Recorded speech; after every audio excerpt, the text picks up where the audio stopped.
தற்போது எதிர்க்கட்சித் தலைவர் உதயநிதி ஸ்டாலின் கைது செய்யப்பட்டு அழைத்து செல்லப்பட்டுக் கொண்டிருக்கிற நிலையில் இந்த பிள்ளைகாவெல்லாம் வேற எங்கேயாவது வச்சுக்கோங்க. ஜனம் ரொம்ப டென்ஷன் ஆச்சு. இந்த போலீஸ் ஏசி டிசி அதெல்லாம் பார்க்காது, துணியை உருவிட்டு ஓட விட்டுரும். பஞ்சாயத்தடா முடிச்சு பாரு, நமக்காக அம்பட்டு போலும் பிள்ளை குட்டியோட வெயில்ல காத்து கிடக்குறாங்களே. திமுகவினர் மறியலால் பல நகரங்களிலும் பரபர சூழல். போக்குவரத்து பாதிப்பு, அடைக்கப்படும் கடைகள். தப்பு பண்ணிட்டியா சிங்காரம், தப்பு பண்ணிட்டே. நீ மறுபடியும் எங்களை தொட்டிருக்க கூடாது. தொட்டுட்ட, தொட்டவனே நான் விட்டதே இல்ல. சல்லி சல்லியா நொறுக்கிட்டீங்களடா. ஐயோ ஊரு ஒண்ணு புரிட்டாயப்பா. துளசிங்கண்ணனுக்காக உசுர கொடுப்போம்ல.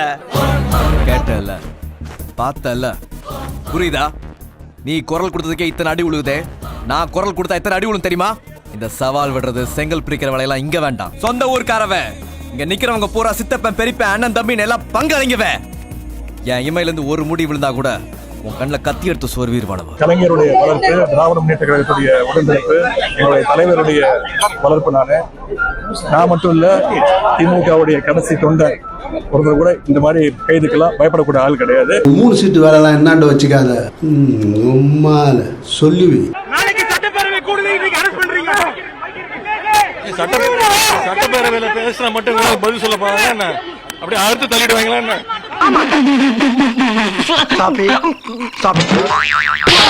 புகார் மனுவிலே தெளிவாக குறிப்பிட்டிருக்கிறார்கள். இரட்டை அர்த்த வசனத்தை பேசி இருக்கிறார் முதலமைச்சர். அவருக்கு இருக்கக்கூடிய ஒரே கவலை என்ன? எங்க தண்ணி வருதோ இல்ல அங்க தண்ணி வரணும். காவிரி சொன்ன என்ன மன்னிச்சிருங்க சார். சார், இது உங்க பொண்டாட்டி தானுங்க சார்? பொண்டாட்டி மாதிரி என்னங்க சார்? பொண்டாட்டி மாதிரி சொன்னேன். மாதிரிக்கே இந்த மாதிரி டென்ஷன் ஆகி குதிக்கிறியா? அப்ப பொண்டாட்டியா இருந்தா ஒண்ணும் சொல்ல மாட்டேன். ஆபாசமாக அருவருப்பூட்டக்கூடிய வகையிலான ஒரு கருத்தை சொல்லி இருக்கின்றார். ஆபாசமா பேசினா கைதுன்னு வச்சுக்கவேன். 99% விஜய் ஃபேன்ஸ் உள்ள போயிடுவாண்டா.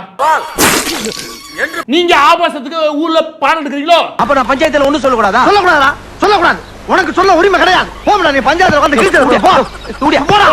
ஓபனா சொல்ல முடியுமா? அந்த தில் இருக்கா, திராணி இருக்கா, ஒரு கிடையாது. இந்த கவர்ச்சியில மயங்கி மக்கள் நமக்கு ஓட்டு போட்டுருக்காங்களா? நான் என்ன சரி விடுங்க, நல்லா வருது வேணான்னு பாக்குறேன். சிஎம் சார், பொது இடங்கள்ல பேசும்போது அழகா பேசுங்க. வாயில வந்து மூக்குல வந்து சொல்லாதீங்க. அத பாக்குற சின்ன பசங்க நாங்களும் கத்துப்போம். ஓகேவா? இவ மூத்திரத்தை குடி, அப்ப கூட உனக்கு புத்தி வராது. போன திமுக எவ்வளவோ பரவாயில்ல, நேத்து சொல்லி இன்னைக்கு காலைல கைது பண்றாங்க. நேருக்கு நேர் மோத வக்கீல்ல ஸ்கெட்ச் போடுறாங்க. செஞ்சிரும். விஜய்க்கு எதிராக பேசிட்டாராம், அப்ப கைது பண்ணு. அதுல உங்களுக்கு அதிகாரத்தை காமிச்சு அடக்குமுறையை உருவாக்குறீங்க. அப்ப விஜய்க்கு எதிராக எவனா பேசினா நாங்க அடக்கி ஒடுக்குவோம். அத்தனை கட்டுற. ஏய், ஆணவத்துல ஆடாதரா. ராணுவத்துல அழிஞ்சவங்களை விட ஆணவத்துல அழிஞ்சவங்க தான் அதிகம். இப்ப புரியுதா நீங்க யாரு? அதிகாரம் வந்ததுமே மமதிக்கு போக ஆரம்பிக்கிறான். தலைகீழா நடக்காத, நான் அதான் சொல்றேன், இவங்க நல்லவங்கலாம் கிடையாது. அந்த ஆளு ஒரிஜினல் வச்சிருக்க பாரு, அந்த ஆளு தான் 1ஆம் நம்பர் லாட்டரி கும்பல இருக்கக்கூடிய மோசமான ஆளு. நான் சொல்றேன், டேய் இவன் வேற என்னை ரொம்ப டார்ச்சர் பண்றான்டா.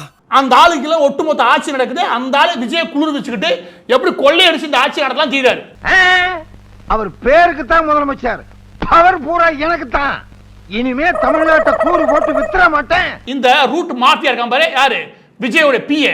வாட்ஸ்அப் ஃபுல்லா அனுப்ப வேண்டியது. விஜயை பத்தி யாரா பேசினா வச்சுக்கவேன், அவங்க அம்மா, அவங்க மனைவி, அவங்களுடைய குழந்தை, அவங்களுக்கு பெண் குழந்தை எது இருக்கோ அதெல்லாம் பிடிச்சி அசிங்கமா திட்டு.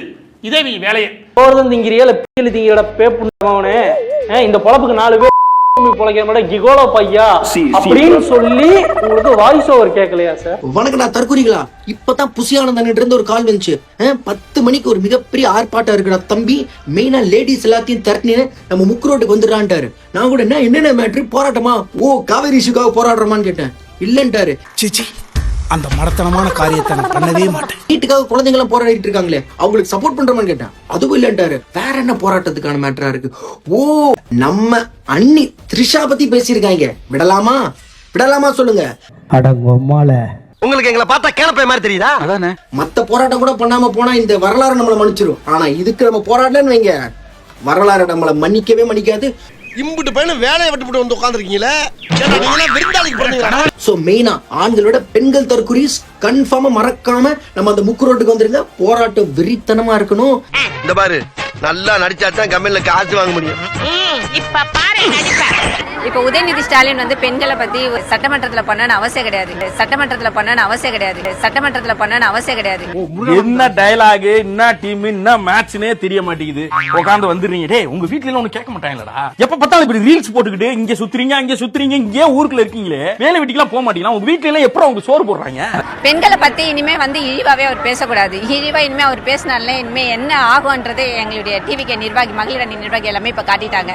ஓப்பனா சொல்ல முடியுமா? அந்த தில் இருக்கா, திராணி இருக்கா, ஒரு கிடையாது. இந்த கவர்ச்சியில மயங்கி மக்கள் நமக்கு ஓட்டு போட்டுருக்காங்களா? நான் என்ன சரி விடுங்க, நல்லா வருது வேணான்னு பாக்குறேன்.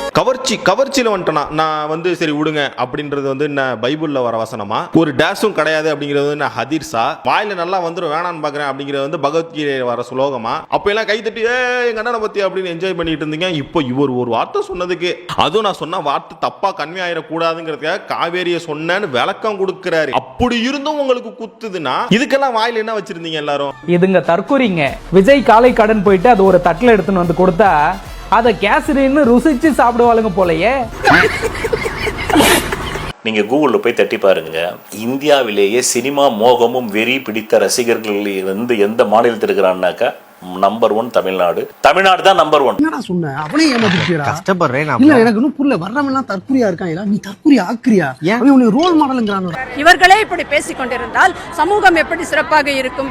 அதனால் அவர்கள் எதிர்க்கட்சி தலைவராகவே இருக்கவே அருகதையற்றவர் உதயநிதி ஸ்டாலின். பெரிய டீச்சர் இவ போடி வேலைய பாத்துக்கிட்டு. அவனை கைது பண்ணிட்டு நீங்க யோக்கியமா பேசுறீங்க. நீங்க என்ன யோக்கியங்க நான் கேக்குறேன். 6 மாசம் இருங்கடா. யாரு ரவுடி, யாரு அதிகாரப்படும் தெரியும்டா உங்களுக்கு. இந்த கண்ணாடி துண்டு அடிக்கிறவங்க யாரா இருந்தாலும் சரி, நீங்க ஒரே ஒரு தாய்க்கு அப்பனுக்கு பிறந்திருந்தா, நீங்க ஆம்பளைங்களா இருந்தா, எவனா இருந்தாலும் சரி, நீங்க ஆம்பளைங்களா இருந்தா நாங்க வந்துடுறோம், ரோடுக்கு வரோம், தூக்கி வச்சு சட்டியோட வச்சு அடிச்சு கொன்னு வெளிய எடுத்துருவேன். இந்த கவர்ச்சியில மயங்கி மக்கள் நமக்கு ஓட்டு போட்டுட்டாங்க. நான் என்ன தில்லு இருக்கா, திராணி இருக்கா, ஒரு கிடையாது. முதல்ல சட்டத்தை மதிக்காத மேல எஃப்ஐஆர் ரெஜிஸ்டர் பண்ணுங்க. ஆபாசமா பேசினா கைதுன்னு வச்சுக்கவேன். 99% விஜய் ஃபேன்ஸ் உள்ள போயிடுவாண்டா. நீங்க ஆபாசத்துக்கு ஊர்ல பாடம் எடுக்கிறீங்களோ? நீ கேட்ட ஒவ்வொரு கேள்வி என்ன செருப்பால் அடிச்ச மாதிரி இருக்குடா. மாதிரி இல்ல, உண்மையிலே செருப்பால தான் அடிச்சது. தாவைக்காரர்கள் ஒவ்வொரு வேட்பாளர் மேலையும் என்ன கேஸ் இருக்குன்னு பாத்தீங்கன்னாலோ அவனோட பேக்ரவுண்ட் விசாரிச்சீங்கனாலோ ரொம்ப காரி துப்புற மாதிரி தான் இருக்குது. ஒருத்தன் கஞ்சா கடத்திட்டு வந்தவன் அவனுக்கு சீட்டு கொடுத்திருந்தாரு, அப்புறம் அவன் மனைவிக்கு மாத்தி கொடுத்தாரு. ஒருத்தன் பெண்களை ரொம்ப தரக்குறவா பேசி வீடியோ போட்டவன் அவனுக்கு சீட்டு கொடுத்திருந்தாரு. இப்ப புதுசா ஒருத்தர் அவர் என்ன பண்ணிக்கிறாருன்னா சொந்த மனைவிக்கே கொலை மிரட்டி எடுத்துக்கிறாரு. அவர் தான் மயிலாப்பூர் தாவைக்க வேட்பாளர் வெங்கட்ராமன். கொடுமை பண்றாரு 6 வருஷமா. குழந்தைக்கு 9 வயசு ஆகுது. குழந்தை என்கிட்ட காமிக்காம எங்க அம்மா என்னைய மிரட்டி, நீ வந்தீங்கன்னா பம்பலுக்கு வந்தீங்கன்னா நான் கொலை பண்ணிடுவேன் மிரட்டுறாரு சார். எங்களை அடிச்சு துரத்துறாரு. என்னையும் எங்க அம்மாவையும் கொலை பண்ணிடுவேன் மிரட்டுறாரு. இந்த மாதிரி ஆளுங்க தான் விஜய் ஃபுல்லா சீட்டு கொடுத்துருக்காரு. இப்ப என்னங்கிறதுக்கு நான் சொல்றேன், சவால் விடுறேன், இந்த அலுவலகத்துல விடு. உன்னை எதிர்த்து எவன் பேசுற ஆபாசமா திட்டு. அவன் வீட்டுல எந்தெந்த பெண் குழந்தைகளுக்கு ஆபாசமா திட்டு. அவங்க அம்மா ஃபர்ஸ்ட் திட்டு, அவன் தங்கச்சியை ஃபர்ஸ்ட் திட்டு. இதாண்டா விஜயோட அரசியலே. தமிழ்நாட்டில் 2 தற்கூரிகள் இருக்காங்க. நான் அது என்னன்னு சொன்ன உடனே நீங்க எல்லாருமே சிரிப்பீங்க. தமிழ்நாட்டில் மட்டுமல்ல, இந்தியாவில் மட்டுமல்ல, உலகத்திலேயே நம்பர் 1 தற்கூரி அண்ணன் விஜய் அவர்கள்.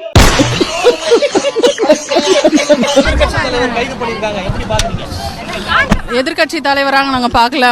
அவர் வந்து பெண்களை இழிவா பேசிட்டாரு. யார சொல்றான்? என்ன மாதிரி இருக்கான்ட்டு ஆளாளுக்கு என்ன போட்டு. அதனால நாங்க வந்து பெண்களுக்கான எதிராளியா தான் நாங்க பாக்குறோம். அவரு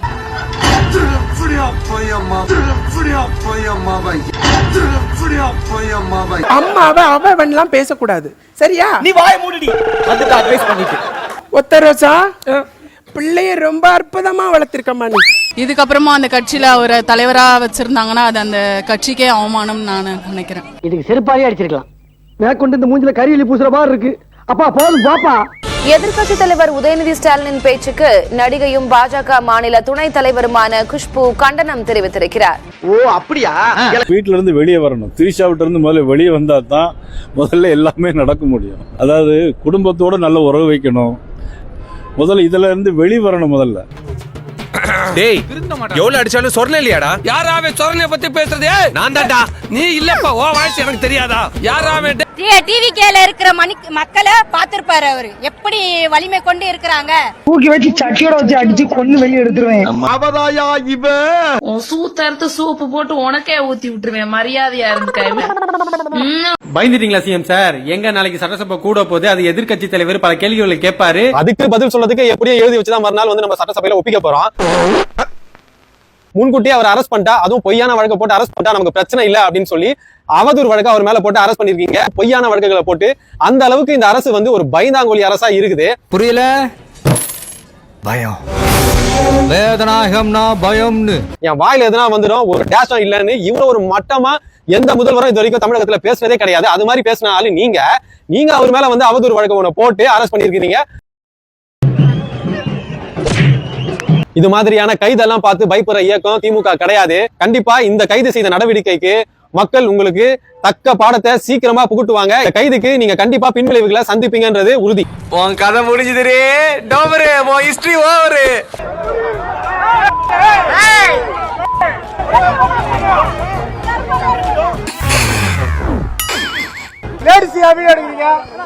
ஹலோ பிரதர், கொஞ்சம் இங்க வாங்க. செல்போன் வச்சு என்ன பண்றீங்க? இல்லண்ணே, எனக்கு வேலை வெட்டி இல்ல. சரி, இப்ப இந்த வியாபாரம் தான் ஓடிக்கிட்டு இருக்கு. வியாபாரமா? கொலை, கொள்ளை, கற்பழிப்பு இந்த மாதிரி அவங்க வாயாலேயே சொன்ன வாக்கு மூலம் இதெல்லாம் ரெக்கார்ட் பண்ணி சிபிஐல கொடுத்தோம்னா எனக்கு ஒரு அமௌண்ட் கிடைக்கும்னே. டேட் ஹவுஸ்ல போடா, சுற்ற போறாங்க.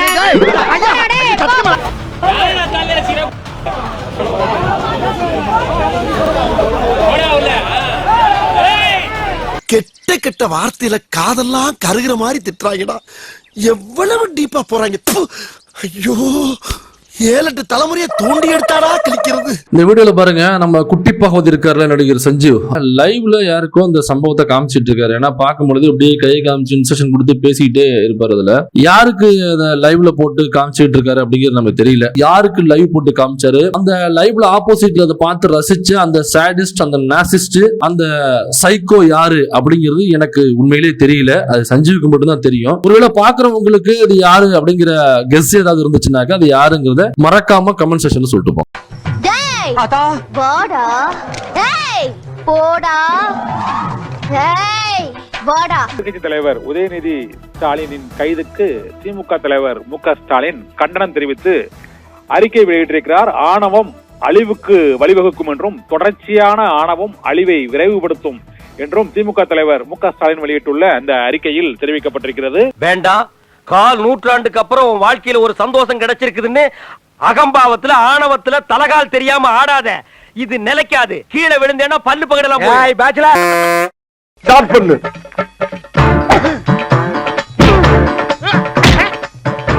இங்கிட்டு வா. அப்படியா